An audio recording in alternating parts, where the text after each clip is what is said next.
Hello Media Exchange, this is Anna Ramsey. Wow, ang hirap pa kasi iba-ibang klaseng ano to eh. Pasabog.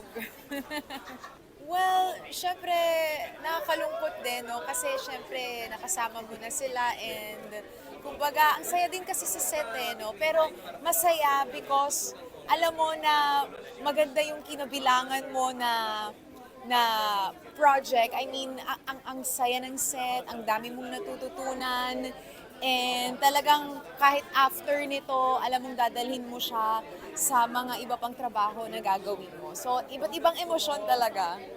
Paano ba? Kasi napakarami at iba't ibang klaseng lessons, no? Kung masusubaybayan mo yung kwento ng Ang Himala ni Nino, may mga pumapasok na characters at nagbibigay sa atin ng iba't ibang aral. Pero ang masasabi ko lang talaga sa lahat ng mga na-experience natin, lahat yan may katapusan. So kung ano man yung na-experience mo, masama man yan, malungkot ka man, or hindi maganda yung estado ng puso mo, lahat yan may katapusan, no? So parang let's not worry too much.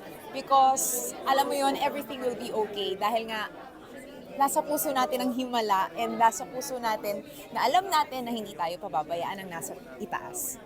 Siguro yung pagiging resilient, no, nasa kahit anumang dagok ng buhay na mararanasan. Kasi parte ng buhay yan eh, no? At kumbaga, it's really part of our life na manindigan ka na alam mo na magiging maayos din ang lahat, syempre.